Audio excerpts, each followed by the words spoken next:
10 horas e 30 minutos, Manhã Diversa está de volta na sua telinha. Chegamos em dezembro, último mês do ano e que já se inicia com uma campanha muito importante, a da luta contra a AIDS. Só em 2021, no mundo, cerca de 1,5 milhão de pessoas se contaminaram com o vírus do HIV, Mari. E apesar de já termos tratamentos extremamente eficazes para HIV, o acesso a eles ainda é muito desigual pelo mundo. E é esse o tema do Dia Mundial da Luta contra a AIDS desse ano. Sobre isso a gente conversa agora com o médico infectologista, Dr. Marcos Moura. Bom dia, é sempre muito bom te receber aqui. Bom dia, Mariana, bom dia, Bárbara. Muito obrigado pela oportunidade. Então vamos começar, né? Esse é um assunto que a gente sempre tenta trazer, assim, né? A gente vê que é um tema que ainda é cercado de muita desinformação, de muito tabu, apesar da gente já ter visto muita melhora, ainda bem, né, de uns anos para cá com relação a esse tema, mas ainda precisa esclarecer muita coisa, entender muita coisa, para a gente ter certeza, né, de que as pessoas realmente estão bem informadas sobre esse assunto, né? E dia 1º de dezembro, como a gente disse, é marcado aí como dia dessa campanha global, né, dessa luta contra a AIDS. Vamos falar um pouco sobre essa data de hoje, o que ela representa? Pô, é muito importante, né, a gente que trabalha com HIV, usar esse dia de hoje para lembrar, sensibilizar as pessoas, trazer essa informação. A HIV é uma pandemia de 40 anos e às vezes fica esquecida. E todo ano o número de pessoas que se contaminam são quase os mesmos números da década de 80. E devido a isso, a gente traz todo um estigma da década de 80, num período onde, quando se estipulou a OMS essa data, grupos de homossexuais eram maltratados, eram vítimas de violência, era um estigma enorme. Impressionante que a gente evoluiu 40 anos e ainda essa doença está muito cheia de estigma e preconceito. Então, eu tinha que usar essa data, a gente se colocar à disposição para lembrar isso, a importância, uma vez que hoje o HIV é uma doença crônica e ela não distingue classe social, nível econômico, nem social. Existe no mundo grupos vulneráveis, sim, mas ela está acessível a qualquer pessoa. Então a gente tem que prevenir, entender que a gente precisa se organizar na saúde pública e como profissional de saúde para prevenir essa doença que um dia ela pode estar perto da gente. E sobre a doença em si, vamos entender melhor o que é a AIDS, né, causada pelo vírus HIV?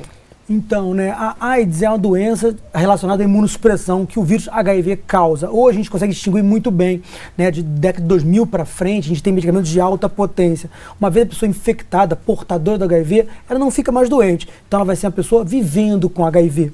Né? Uma vez sem tratamento, a doença evoluindo, né, depois de 6 a 8 anos, ela vai ter, no caso, quadros de doenças oportunistas, principalmente infecciosas. E esse quadro nós chamamos de HIV-AIDS, ou mais simplesmente AIDS, um quadro de doença. É importante lembrar que a AIDS hoje é uma condição de saúde que acontece para quem não toma medicamento. Quem se trata não tem mais o quadro de AIDS. Quais que são as fases da doença? Inicialmente, ela tem uma doença até interessante, ela tem um aspecto tipo gripal, uma doença com sintomas sintomáticos, na fase bem inicial, 1 mês da infecção. Então, se a pessoa consegue relacionar um episódio de vulnerabilidade, que é um episódio sexual, naquele primeiro mês ela pode ter sintomas que são parecidos até com a Covid, né? Ou uma amidalite também mais severa. E depois a pessoa se estabelece a saúde dela, volta a ter imunidade e a doença evolui de forma silenciosa por 6 a 8 anos. Aí lá na frente, ela aparece sintomas de doenças oportunistas. Pode iniciar com sintomas de emagrecimento, depois algumas infecções que não são comuns às pessoas em geral. Mas o paciente HIV, que é imunossuprimido, tem várias infecções e de formas atípicas, e isso chama muita atenção. E doutor, ainda existe muita desinformação e preconceito mesmo em relação à doença? Demais, né? O próprio paciente HIV, ele tem muita dificuldade, né? A gente relaciona com grupos sexualmente distintos, mas na verdade a pessoa HIV é uma pessoa silenciosa, ela não quer expor sua doença. E às vezes fica isolado da sociedade, da família e do próprio atendimento médico. Então a gente precisa acolher essa pessoa melhor, né? Então a gente tem dois preconceitos. Um da sociedade em geral, né? Porque relaciona muito o HIV à prática de sexualidade, à promiscuidade. Hoje em dia não tem isso. Existem situações de risco. A doença está disponível aí, porque a pessoa que tem relação sexual desprotegida. E às vezes pessoas hoje, muitos jovens, não têm acesso à informação, né, em relação a campanhas específicas para grupos específicos. Por exemplo, o adolescente está se contaminando, o jovem até 20 anos se contaminando muito. A gente precisa focar. E também o idoso, né, que por uma mais preconceito, tem várias pessoas que são idosas e não buscam atendimento, não querem fazer o diagnóstico, não conseguem conversar com a família porque se contamina. Hoje a gente tem uma realidade do alongamento da idade sexualmente ativa. As pessoas praticam sexo até 60, 70 anos. E às vezes, por não entender que no tempo deles usava-se camisinha ou não se usava, né, ele acaba se expondo e se contaminando também. Mas é uma doença social, né, pública, e a gente tem que acolher as pessoas sem nenhum preconceito, porque numa cascata de prevenção, todos nós estamos vulneráveis.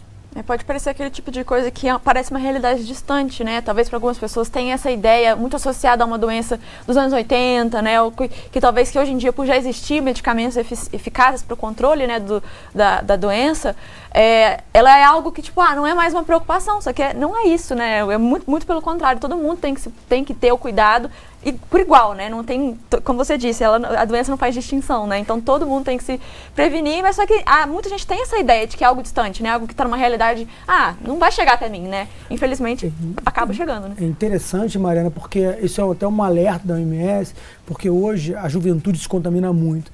E porque ela tem as práticas sexuais da própria juventude, mais livres e tudo. E as prevenções, desde a camisinha até as prevenções medicamentosas, elas ficam desconhecidas, hoje não são procuradas. Como você, na década de 80, você tinha o estigma, né, a doença aparecendo, as pessoas morrendo, né, você tinha as pessoas emagrecendo, não tinha um tratamento efetivo. Então você sabia, até andar na rua, as pessoas que estavam com uma síndrome consumptiva grave e aquilo era muito relacionado a HIV. Hoje não. A medicação é extremamente eficaz, potente, né, muito diferente daquela época. Então a gente traz preconceitos que não existem mais, uma vez que a medicação hoje controla a doença como uma doença crônica, hipertensão, diabetes. A pessoa tomando o medicamento não fica doente. E às vezes pode ser um paradoxo, a pessoa não ver a doença circulando, né, e muito associada a grupos muito distantes, vulneráveis, né, pessoas de periferia, né, associado à pobreza, né, e isso acaba que as pessoas de outras classes sociais, de nível socioeconômico diferente, elas não se veem integradas a essa prevenção. Isso é muito complicado, as campanhas às vezes focam muito grupos específicos e ela está disponível a todo mundo pode estar contaminado. E hoje em dia, por não ter esse aspecto de doença, as pessoas acham que a doença está resolvida, mas é muito triste ainda assim as pessoas se contaminarem 40 anos depois com a quantidade de informação e acessibilidade. O SUS hoje fornece tudo para o tratamento e prevenção HIV. A gente... Pode perguntar. E, doutor, vamos falar um pouquinho sobre as formas de propagação, assim, para a gente realmente poder evitar, né, que um passado não tão distante assim volte à tona e que a doença fique, né, ainda mais forte e ganhe cada vez mais força. Então, na verdade, já teve muita especulação, inclusive muito preconceito da forma de transmissão, né, do HIV, e isso foi muito especulado. Hoje em dia, a principal forma e quase que exclusiva forma de transmissão é a transmissão sexual desprotegida. E a gente pode ter o sexo ocasional, né, o sexo consentido de um parceiro que a gente não sabe a situação sorológica dele, o que acontece muito, a violência sexual ainda, isso são as formas mais comuns, né? A transmissão por transplante basicamente é isenta hoje. A gente tem uma parcela de transmissão vertical da mãe para o filho, mas são as mães que não tratam, uma vez que a pessoa em tratamento do HIV, mesmo tendo uma relação sexual ou durante a gestação, ela não transmite mais, né? Se a pessoa ela faz o tratamento por 6 meses e indetecta o vírus, ela passa a ser não transmissor. Isso quebra a cadeia de transmissão. Então a gente tem que focar hoje em dia nas formas de prevenção. Hoje nós trabalhamos com prevenções relacionadas a grupos específicos ou a indivíduos, conforme é o seu hábito de vida ou suas práticas sexuais. Então, para todo mundo existe uma prevenção para o HIV. Excelente. Eu acho que é legal a gente nem falar com essa questão, né? Que nem todo mundo que tem o HIV tem AIDS, né? O HIV é o vírus, a AIDS é a doença. Explica um pouco pra gente, né, sobre esses casos que a pessoa tem o vírus, mas não tem a doença. Então, hoje nós estamos num período que o Brasil, né, inclusive, tem no seu repertório de terapia antirretroviral os melhores medicamentos do mundo. E esses medicamentos, muito diferentes do início da pandemia, eles são menos tóxicos e são de alta potência. Eles conseguem eliminar o vírus de circulação e, consequentemente, esse vírus não é transmitido mais. E aí, uma vez o vírus eliminado, você para de ter a perda da imunidade. E a doença AIDS é associada à perda da imunidade. Se você controla o vírus diante de tratamento, você não vai evoluir para a doença. Então as pessoas têm a vida normal, elas podem ter filho, podem casar, namorar, e é questão de tratar. Inclusive, a gente, como infectologista, a gente fala que o tratamento do HIV, às vezes, é até mais simples que de outras doenças crônicas, uma vez que o medicamento, às vezes, é um comprimido só ao dia, 2 no máximo, né? Você não tem grandes dificuldades na prescrição. E também é bom sempre falar nisso, porque apesar de ter todo um preconceito, inclusive com a terapia, hoje em dia nós sabemos que a terapia é extremamente segura e quase que isenta de efeito colateral. Então existe essa disciplina em relação aos medicamentos, né, que já estão aí super avançados, poder usufruir desse avanço tecnológico, né, da saúde. Então, é interessante, né, porque tem um ano só falando de vacina, HIV não tem a vacina até hoje, né, depois de 40 anos de estudo. E a gente considera que existe uma cura clínica baseada em medicamento, né, e inclusive prevenção. Além do preservativo, que deve ser sempre valorizado, estimulado, existe formas de prevenções farmacológicas do HIV, diante de tomar um medicamento e se prevenir.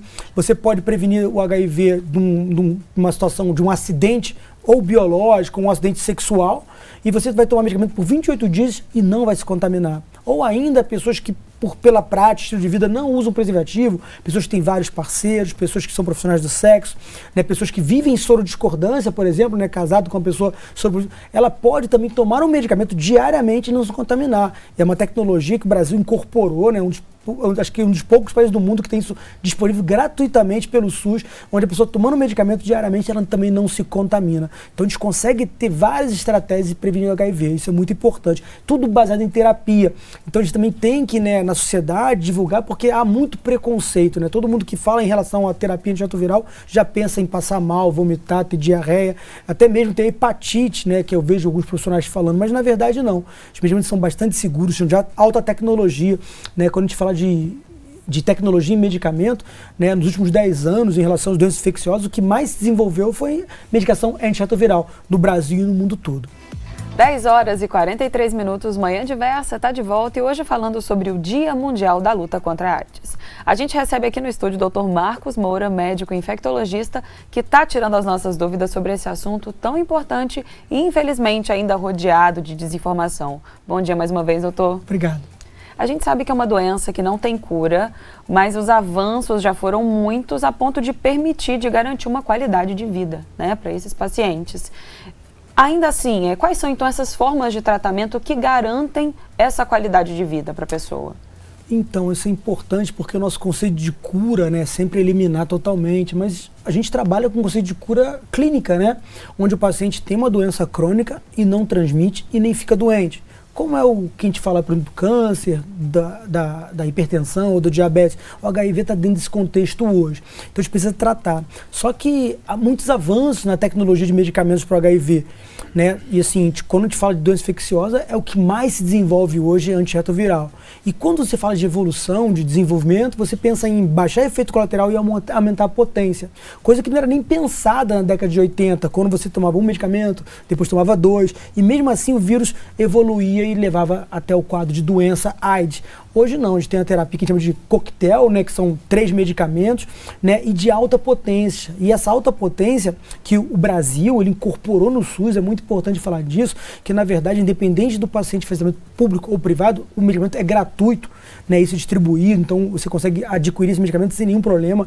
É um dos poucos, né, sistemas de medicação do Brasil que não falham, a dispensação é feita quase o ano todo. E esses medicamentos que são incorporados no Brasil é um exemplo, né, que ele consegue incorporar medicamentos de alta tecnologia, né, de um alto valor também e de baixo efeito colateral. E tomando medicamento diariamente, né, de uma maneira até muito simples, às vezes é uma tomada ao dia, tem esquemas antirretrovirais que é apenas um comprimido, então a gente consegue que esse paciente se mantenha saudável, sem ficar doente. E é interessante que com o acompanhamento médico, da importância e acompanhamento regular, o paciente HIV, mesmo jovem, ele vai sempre ao médico. E assim, ele tem uma expectativa até maior que a população geral, porque ele consegue ter um acompanhamento e consegue precocemente rastrear outras doenças. E o grande hoje desafio, né, na terapia antirretroviral é porque nossos pacientes, diferente da realidade da década de 90 e 80, que morriam muito precocemente, hoje eles têm a longevidade alta, então eles estão envelhecendo com HIV/AIDS. E é importante porque ele precisa de um atendimento para também cuidar do diabetes, hipertensão, obesidade, que são as mazelas da sociedade hoje. Então, o paciente hoje HIV que faz a terapia, o menor dos problemas dele hoje é o HIV. E sim, o envelhecimento, ele precisa estar acolhido e sim, esquecer o preconceito, porque esse paciente que adquiriu a doença lá com 20 anos de idade, hoje tem 40, tem 50 anos e tem outras necessidades. Muito importante falar sobre isso. Inclusive, a gente recebeu um comentário falando, né, sobre essa importância do tratamento. Olha só, a pessoa falou que o cunhado e a cunhada são portadores do vírus, mas que o filho deles não, por conta do tratamento. Ou seja, mostra aí a importância quebra, né? e essa eficácia desse tratamento, né? Exatamente. Hoje em dia, uma realidade da década de 80, né, que tinha transmissão vertical, mesmo diante de tratamento, as mães se contaminavam, chegava a 5% de transmissão. Hoje em dia é menos que 1% no Brasil. Basicamente, quem transmite são as mães que estão afastadas, ou que não sabem do diagnóstico, ou que não tratam. Né? Diante do tratamento hoje, as pessoas não transmitem mais o vírus. Eu tenho pacientes meus que vão ter gêmeos agora e também não transmitiram também, né? Que estão acompanhados. É muito feliz isso, que a gente se sente até meio responsável, né? Porque a gente estimula o tratamento e coisas que... O mais importante é o casal aceitar. Existem casos de pessoas que um é positivo, a outra é negativa e tem filhos negativos. Tratando. Então é importante estimular o tratamento sem nenhum preconceito. Nós somos médicos, nós temos que estimular isso e eu tenho muita segurança na terapia antiviral. O mais importante é a pessoa tomar adequadamente esse medicamento, né? E isso é muito complicado porque diante de uma hipertensão diabética, a pessoa para de tomar o medicamento, fica doente quase que imediatamente. No HIV não. Às vezes por alguma situação, às vezes fake news, informações encontradas, a pessoa para de tomar o medicamento porque ela não fica doente imediatamente. Isso é muito ruim, porque o vírus evolui e diante do medicamento inadequadamente tomado, pode ter mutações virais. E aí a gente tem uma dificuldade. Esse grupo é muito pequeno, mas é um grupo perigoso, porque a gente entende hoje que quem não trata é quem transmite. Doutor Marcos, a gente recebeu também a interação da Júlia, que é de Passos, e ela perguntou o seguinte: quem transmite mais, homem ou mulher? A gente consegue ter esse padrão ou não? Júlia, é interessante, mas a gente acaba caindo em grupos específicos. Quem transmite é quem tem relação sexual desprotegida. Essa que é a realidade, né? A gente tenta evitar, porque quando a gente fala alguma coisa relacionada à sexualidade, ou sexo, heterossexualidade, homossexualidade, não sei, a gente inclui, as pessoas acabam criando, né, véus de prevenção ou de isolamento do HIV. Mas não, todo mundo que teve uma relação desprotegida deve fazer testagem. Esse é o ponto em comum, é o ponto né? em A comum, relação e a gente evita, porque na prática só tem tantas variações que a pessoa pode achar que a prática dela, ela está sendo segura e não está. Né? O que eu falo assim, né? Nosso parceiro, ele não é conhecido porque a gente tem Instagram, amigo em comum, ou porque estuda junto, ou porque trabalha junto. O parceiro conhecido é quando sorologicamente conhecido. Então, ter relação sexual sem preservativo, aquele parceiro, independente do sexo ou da orientação sexual, ele deve ter uma sorologia negativa. Então, se não tem, se é desconhecido sorologicamente, usar preservativo e aí sim está se protegendo. E aí, com relação a isso, a gente tem que falar da importância da testagem, né? Então, falar para o pessoal de casa como que faz para se testar, com que frequência tem que se testar, onde vai para se testar, como que é? Perfeito. A gente hoje fala assim, estratégia de prevenção, né? No HIV fala prevenção combinada. E uma estratégia que a gente considera até a melhor prevenção é a testagem, né? Mas, tipo, já tá com HIV, testou, não, mas quando testa, você trata e para de transmitir. Então tem que estimular isso. Toda pessoa deve fazer a testagem periodicamente, uma vez que ela teve relações sexuais desprotegidas ou ela tem uma vida sexualmente ativa, ela deve testar. Isso é ruim porque a gente exclui pessoas mais jovens, adolescentes, porque há todo um preconceito da idade, iniciação sexual, mas isso tem que ser estimulado, porque hoje, cada vez mais precoce, as pessoas têm relação sexual e muitas vezes, por estarem excluídas de grupos de prevenção ou de estratégia, eles não usam preservativo e se contaminam e vão descobrir a doença mais tardiamente. Isso é perigoso. E outro grupo que a gente tem que alertar são os idosos, que, como eu falei anteriormente, eles têm o prolongamento da vida sexual, às vezes por estimulantes sexuais, tem que falar disso, né? Às vezes porque há muito divórcio, hoje em dia, pessoas mais velhas, e elas não estavam incluídas, né? Você não vê campanhas incluindo idosos, pessoas divorciadas, né? E que por ter uma vida heterossexual, ela não se vê em vulnerabilidade, isso é muito perigoso. Então, cabe ao profissional de saúde sempre pedir testagem. É uma recomendação do CFM, a pessoa que nunca testou, testar o HIV e também incluir hepatite virais e a sífilis, também que é uma doença endêmica relacionada à sexualidade. Então, isso é muito importante. Toda vez que frequentar um estabelecimento médico, o médico ou o profissional de saúde ali deve estimular a testagem. E uma vez testando, né, ter HIV não é bom, mas não saber é muito pior. A gente sabe hoje que no Brasil, em torno de 20% de pessoas que vivem com HIV não sabem. E as pessoas, por não saber, eles estão transmitindo. Isso é muito perigoso, porque a gente precisa incluir, aumentar a testagem. Então não deve ter, discriminar a quem ser testado. A testagem tem que ser indiscriminadamente. Todo mundo deve testar. Nunca fez o teste? Teste. entrou em vulnerabilidade, teste novamente. Isso, consequentemente, vai diminuir, vai quebrar a cadeia de transmissão do HIV. E a pessoa ela pode se testar, mesmo sem ter um pedido médico, ela pode ir a um local para solicitar o teste, como que é? Sim, isso é estimulado pelo SUS, né? Todo município tem seu centro de testagem e aconselhamento. Você não tem atenção primária de saúde, ou faz, as emergências médicas também fazem. Então a pessoa tem que ir lá. Isso não é obrigatório o pedido médico. Qualquer profissional de saúde pode testar. E quem ainda tem vergonha, está com medo ou está numa situação de vulnerabilidade, às vezes a pessoa que tem um nível social maior não quer frequentar, pode fazer o teste de farmácia, existem testes gratuitos, autoteste, a semelhança do Covid existe, ou a semelhança do teste de gravidez existe nas farmácias privadas, e nem é tão caro, você pode ir lá e fazer sua testagem. Diante disso, você procura um atendimento médico. O que é importante é a pessoa ela não desesperar. A doença do HIV não é uma doença aguda, fulminante, não é assim. Então a gente precisa procurar o médico adequado, saber a pessoa vai colher. Na verdade, eu falo com meus pacientes que é um casamento, né? Então ele tem que estar diante de um médico que vai ser a pessoa que vai acompanhar ele pela vida. Então, às vezes, o acolhimento público ou no centro de saúde, devido ao sobrecarrego, não é o melhor naquele momento. Então a pessoa precisa ter um acolhimento adequado para poder compartilhar as doenças e, a partir daí, né, ficar saudável pelo resto da vida. E tem mais mensagem chegando pra gente. Recebemos um parabéns da Deise pelo tema e ela parabenizou também você, doutor Marcos, pelo esclarecimento. Deise, então, tá ligadinha no nosso programa. E eu vou aproveitar que a gente já você falou sobre vulnerabilidade, né? A baixa imunidade, doutor, ela permite também o aparecimento de outras doenças? Sim, então, muito tempo, né, a gente confundia AIDS, né, como uma doença do HIV. Mas, na verdade, o HIV é um vírus que tem uma característica interessante. Ele vai destruindo a resposta imunológica do hospedeiro, no caso a gente. Ele vai, ao longo do tempo, né, destruindo esse linfócito CD4, principalmente, e esse linfócito, ele mantém nossa imunidade, né, para qualquer doença. Então, depois de algum tempo, né, 6, 8, até 10 anos, dependendo da pessoa, começam a aparecer várias doenças atípicas, né, que não são comuns na população em geral. Né? Mas a principal delas é a tuberculose. A pessoa HIV ela é muito mais vulnerável. E é claro que a pessoa que não tem imunidade ela é mais suscetível a doenças também, pneumonias, doenças infecciosas de repetição, diarreias atípicas no adulto, coisas que a gente não espera que o adulto apresente.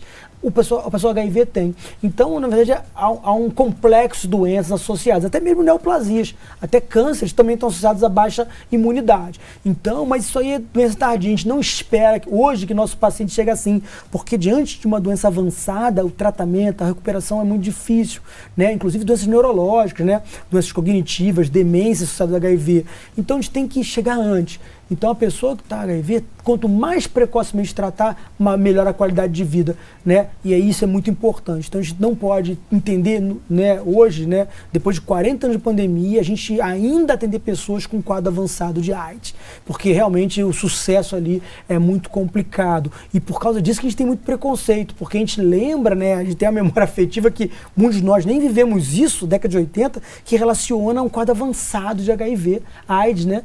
E hoje em dia não. Hoje em dia a pessoa HIV ela tem vida normal e vive saudável, né? Os meus pacientes, eles estão comigo porque são saudáveis, não estão doentes. Então eu gosto sempre assim, ó, você está saudável. E o mais difícil é a pessoa tirar o estigma do HIV, né? Porque ela fica se culpando, né? As pessoas acham que foi punida, né? Porque tem HIV e isso é muito ruim, porque é uma condição, né? Tem pessoas que são amputadas e vão aprender a viver assim. Então eu recomendo sempre assim, vamos esquecer o HIV e vamos ter uma vida saudável, porque em todas as doenças a qualidade de vida, ela muda o prognóstico. E o Zé Haroldo de Fora mandou uma pergunta que já foi respondida, mas eu acho importante a gente ressaltar justamente para quebrar esse estigma de que existe talvez pessoas que têm cara, né, de ser de ter HIV, ou pessoas que fazem parte de um certo grupo. Existe um perfil de pessoas com HIV, e aí a gente entende que existe um grupo em que a incidência talvez seja maior, mas que o vírus não faz distinção. É importante ressaltar isso, né? Bem, hoje em dia, né, epidemiologicamente, a gente tem grupos que estão muito associados à pandemia do HIV, o que mantém isso, por situações sociais, vulnerabilidades, né, econômicas ou assim. Mas a doença hoje é muito focada no homem que faz sexo com homem, né? É o grande grupo aí, né? Paciente transexual também, é um grupo que tem uma vulnerabilidade todo o estigma associado, né? Então são os principais grupos aí que estão associados, e ainda o usuário de drogas também, pessoas acauteladas pelo também o aspecto de não estarem acolhidos no sistema de saúde. Mas a grande foco da pandemia hoje são em homens, inclusive são quase 3 homens para uma mulher contaminado. Isso não importa qual a orientação sexual, e sim são homens jovens, em torno de 24 anos, aí sim que são os mais contaminados hoje pelo HIV no Brasil. Mas vale ressaltar que essas pessoas, elas não têm alguma probabilidade maior do que outras pessoas do vírus fazer mal a elas. É realmente questões sociais, questões talvez de vulnerabilidade que fazem com que a infecção talvez aconteça com mais, né, o vírus se propague mais, né, e acaba que a incidência é maior, mas não é tipo, tal pessoa, eu não tô nesse grupo, então eu tô imune, por assim dizer. Não tem nada disso, né? A gente hoje, claramente, né, voltando e reforçando isso, a vulnerabilidade está na situação de vulnerabilidade, na situação de risco, né, que pode ser uma coisa voluntária ou não voluntária, né? Então, ou seja, uma vez que a pessoa praticou sexo sem preservativo, com a pessoa que ela desconhece sorologicamente, ela está em vulnerabilidade, né? Então a gente tem que entender, se for um casal, as pessoas têm que estar testados os dois. E aí sim você tem uma segurança. Mas na prática sexual hoje da juventude, você pode preservativo estourar, pode esquecer do preservativo, né? Inclusive a prática sexual acaba sendo assim, no início da prática sexual, né? Se furtar do preservativo, depois colocar, ou ainda não perceber e ter uma ejaculação involuntária ali. Então tem várias situações que acabam acreditando muito ao mérito do casal ali. Então eu prefiro falar que o risco é ter relação sexual sem preservativo. E aí, a partir daí, deve se testar. E pessoas soropositivas que têm ou não AIDS, elas podem passar para frente esse vírus assim de que forma? Quais são os meios, né, de transmissão? Então, a pessoa soropositiva, né, HIV, que toma medicamento depois, né, de manter a indetectabilidade do vírus, ou seja, a não detecção, ela não transmite mais o HIV, né? A gente considera que ela tem que usar preservativo, uma questão social, inclusive para não se recontaminar, e aí você tem problemas de mutações virais, mas na prática não transmite. Então é uma segurança enorme o tratamento. A gente entende hoje, já teve muitas coisas, né, especulações em relação a pessoas que carimbam outras pessoas, mas na prática a pessoa HIV ela tem que ter uma consciência que deve se tratar, porque sem tratamento ela passa a transmitir. Então eu entendo hoje que as pessoas que transmitem são pessoas que não tratam. E aí tem 2 grupos, aquele que não trata porque não quer, porque desistiu do tratamento, que é um perigo enorme para ela e para a coletividade, ou aquela que desconhece, né? E isso é muito importante. A pessoa que teve situações de risco, tem práticas sexuais com vários parceiros, né? Eventualmente, né, por situação de esquecimento, uso de drogas ou álcool, se furta do preservativo, e ela, por nunca ter se entendido como um grupo de risco, né? Ou seja, eu transei com essa pessoa que eu já conheço, ela tem um nível social bom, essa pessoa é parecida comigo, então se eu não tenho, ela não tem, e ela vai vivendo assim e vai transmitindo. Então eu conheço que o desconhecimento é a pior forma de disseminar o HIV. É o desconhecimento. E a pessoa que não está tratando, ela deve ser estimulada. O programa de saúde deve entender qual é o problema, né? Qual é a dificuldade que ela tem em se tratar. E às vezes não é o medicamento. Às vezes sim, é um acolhimento, é uma situação social, psiquiátrica, né, de acautelamento, pessoa que está furtada de liberdade. Isso tudo é importante, então a gente tem que entender, a gente tem que melhorar o acolhimento dessa pessoa, porque muitas vezes o próprio profissional de saúde não faz isso de forma adequada. E esse paciente não entendendo aquele acolhimento adequado, aquela casa, né, que o atendimento médico a pessoa deve sentir à vontade ali. Se ela não se sente, ela acaba se afastando do programa de saúde, a gente enfrenta um problema enorme, né? Na pandemia houve desassistência em geral, então teve dificuldade o acesso à testagem, acesso ao tratamento, né? E hoje em dia a gente vê também que a gente tem um sobrecarrego, né? As pessoas HIV, elas estão envelhecendo, então os programas de saúde que foram feitos para poucas pessoas, hoje tem muitas pessoas em assistência lá. Então deve ter a ampliação do atendimento ao HIV, para que ele se sinta acolhido, bem tratado e assim ele se mantenha aderido ao tratamento. E a gente viu que a campanha esse ano tem o tema Equidade Já, porque no nosso planeta existe uma desigualdade muito grande do acesso ao tratamento das pessoas. Mas e no Brasil, qual que é o papel do SUS nesse contexto?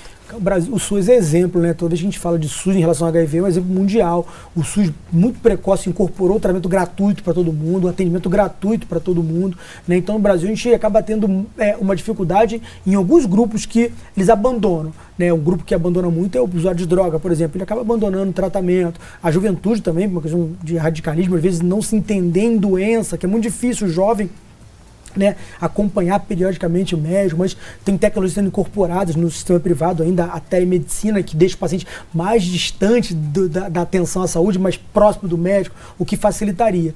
Mas quando a gente fala do mundo como um todo, é muito preconceito. A África há mais assistência, as mulheres já são muito contaminadas, né, alguns países que não têm SUS, a América Latina mesmo, né, o Brasil acho que é o único país que fornece isso de maneira periódica, né, inclusive diagnóstico e tratamento, dosagem de carga viral, dosagem de CD4.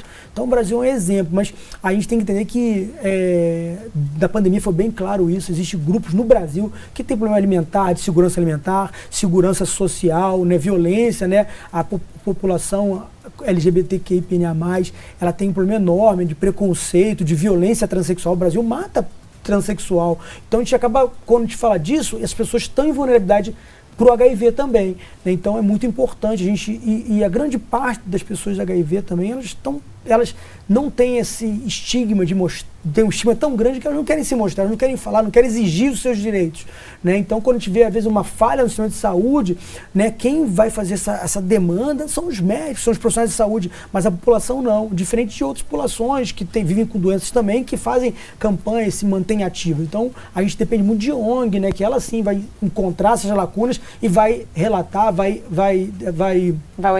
orientando, né, vai fazer as denúncias em relação, mas a gente precisa de, sim, a gente tem que ter um olhar muito grande, especial para essa pessoa que está em vulnerabilidade, do próprio estigma. Ela vive em preconceito diariamente, né, dentro da própria família, muitas vezes.